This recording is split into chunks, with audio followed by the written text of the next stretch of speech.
अस्सलाम वालेकुम जी। आज हम अपना नेक्स्ट जो मॉड्यूल है वो देखेंगे, जिसमें हम क्लॉथिंग प्रोडक्शन और उसके प्रोसेस फ्लो के बारे में देखेंगे।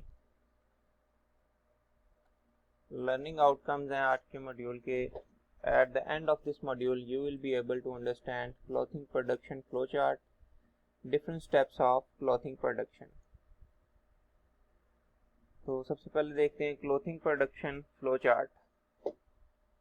इसमें सबसे पहले हमारे पास सैम्पलिंग डिपार्टमेंट होता है, सैम्पलिंग इसको, जिसमें प्रोडक्ट डेवलपमेंट या रिसर्च एंड डेवलपमेंट भी आ जाता है। देन उसके बाद ऑर्डर कंफर्मेशन, सैम्पलिंग की जाती है, फिर कस्टमर को जाता है वो सैंपल, वो ऑर्डर कंफर्म करता है।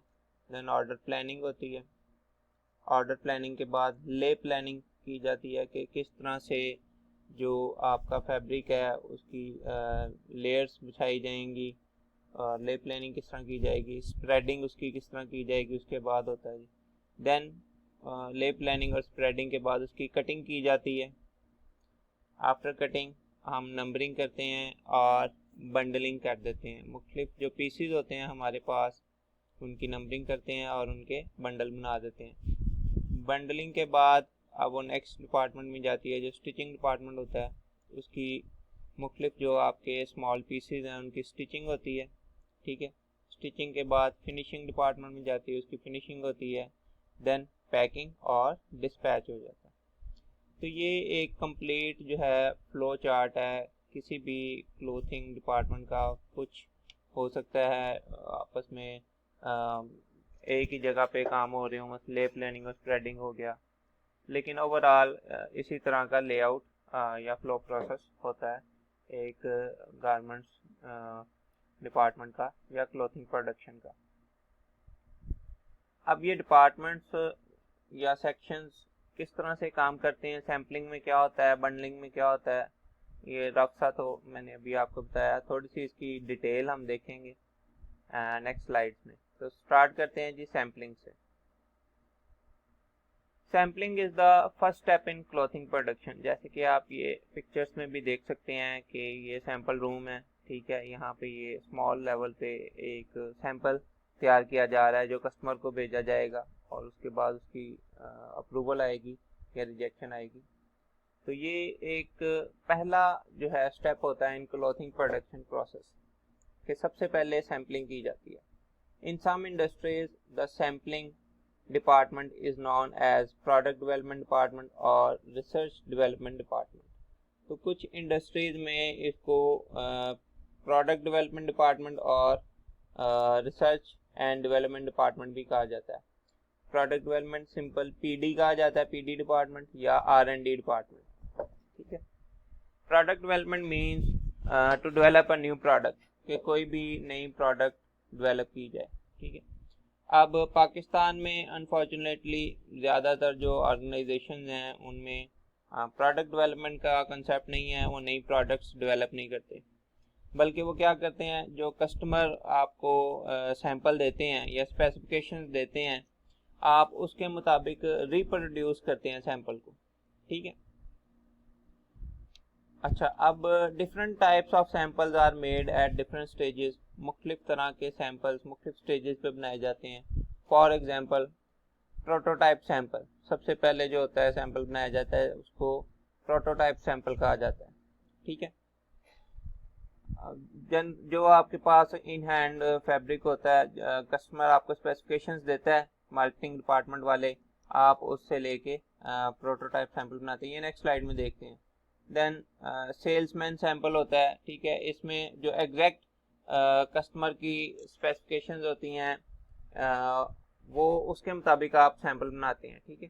मार्केटिंग वाले आपको फैब्रिक के स्वैचेस और एसेसरीज प्रोवाइड करते हैं, तो आप एग्जैक्ट जो सैंपल होता है कस्टमर की रिक्वायरमेंट पे, सेल्समैन सैंपल उसको कहते हैं, वो बनाते हैं। आप उसका सैंपल बना के कस्टमर को दे देते हैं, वो अपने डिस्प्ले पे लगा देते हैं कि ये न्यू प्रोडक्ट्स मैं लॉन्च कर रहा हूँ इन फ्यूचर, तो उसको सेल्समैन सैंपल कहते हैं। देन साइज सेट सैंपल होते हैं कि जी आपने मेजरमेंट्स और shape of the garment check करनी है बिफोर द प्रोडक्शन, तो आप सैंपल्स बनाते हैं जिससे आप उनके साइजेस सेट करते हैं।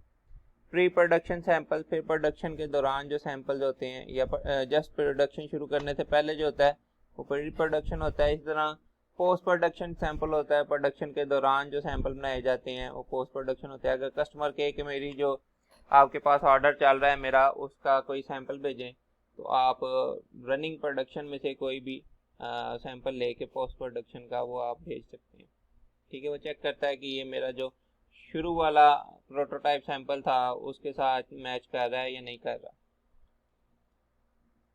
कस्टमर वांट्स टू जज your capability by your sample. आप जो सैंपल कस्टमर को भेजते हैं उससे वो आपकी कैपेबिलिटी जज करता है कि आप कितना अच्छा मेरी स्पेसिफिकेशंस के मुताबिक सैंपल बना सकते हैं।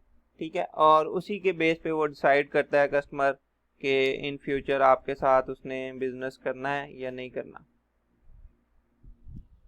तो ये सैम्पलिंग का जो डिपार्टमेंट है ये बहुत इम्पॉर्टेंट है।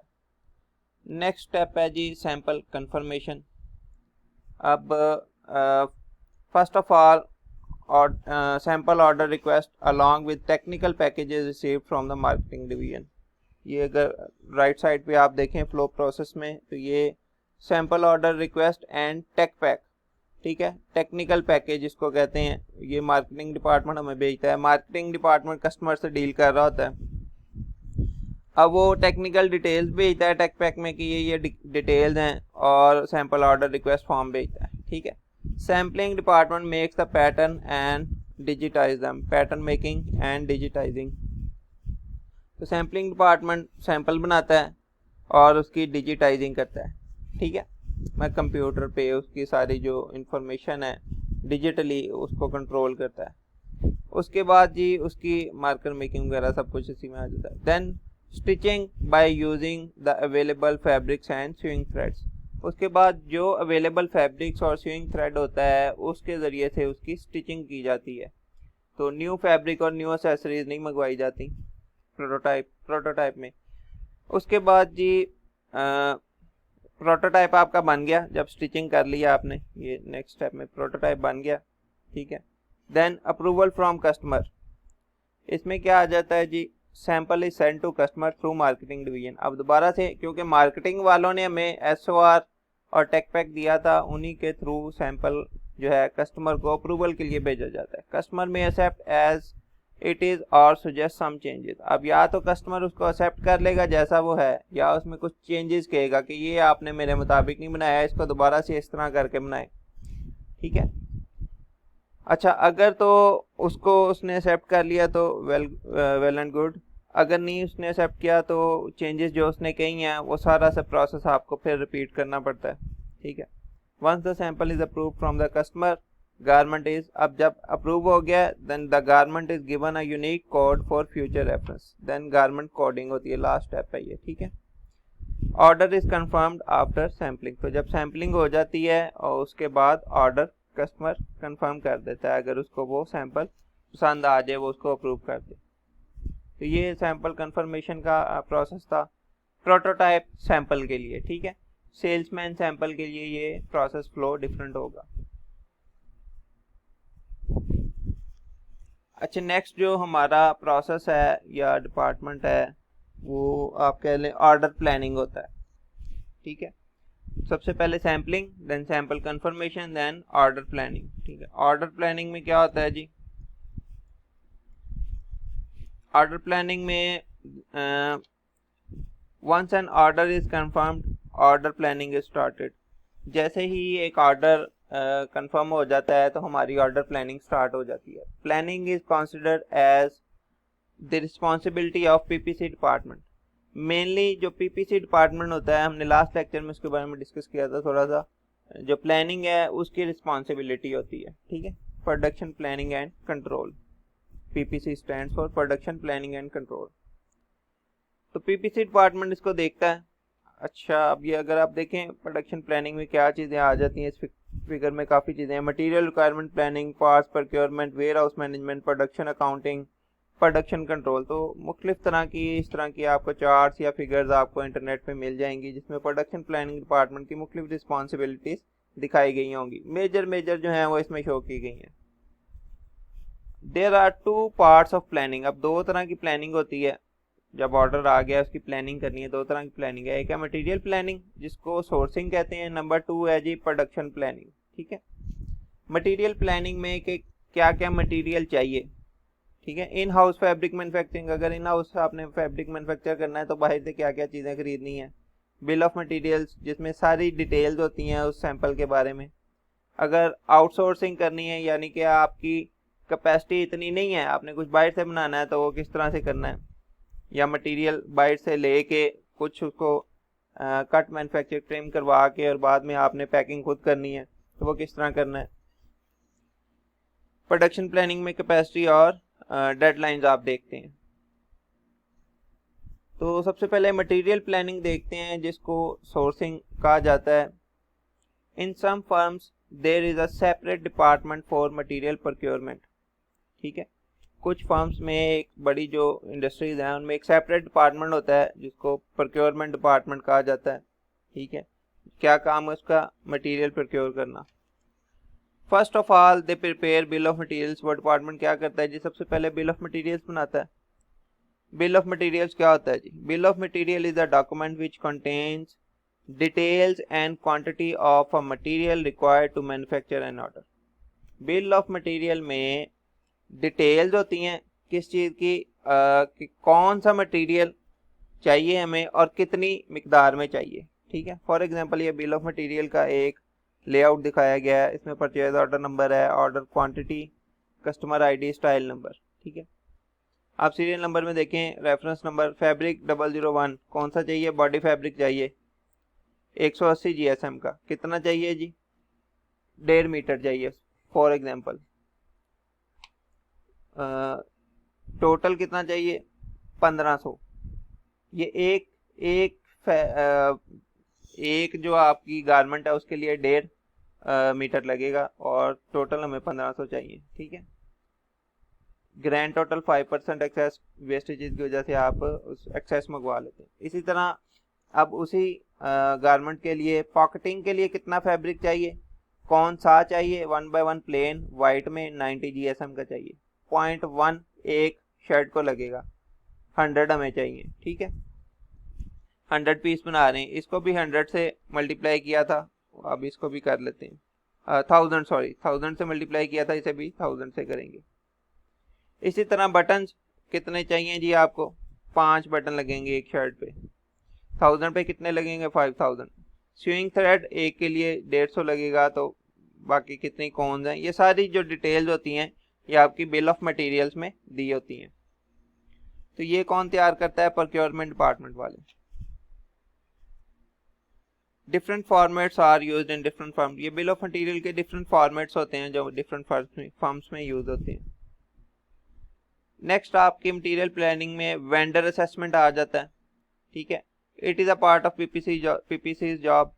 दे have to see which vendor are better than others, यानी कि किस वेंडर से हमने चीज़ खरीदनी है। मसलन ये बिल ऑफ मटेरियल में है, फैब्रिक है, ठीक है, पॉकेटिंग का, शर्ट का, बटन है, स्विंग थ्रेड है। अब ये किससे खरीदनी है, किस वेंडर से खरीदनी, कौन सा अच्छा है, ये पीपीसी ने डिसाइड करना है।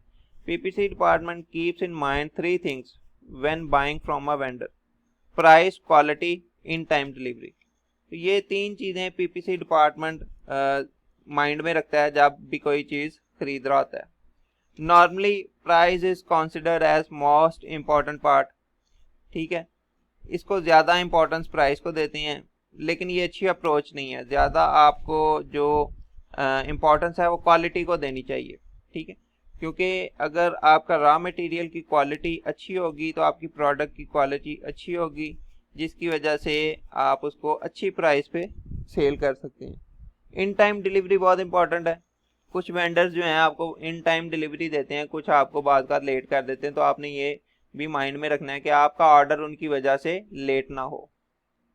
ठीक है जी, तो ये 3 चीज़ें पीपीसी डिपार्टमेंट ने देखनी होती हैं। बाकी नेक्स्ट है जी प्रोडक्शन प्लानिंग। ऑर्डर प्लानिंग के 2 फेजेस थे, मटेरियल प्लानिंग और प्रोडक्शन प्लानिंग। ये हम नेक्स्ट स्लाइड में अभी देखते हैं। अभी तक के लिए अल्लाह हाफिज़।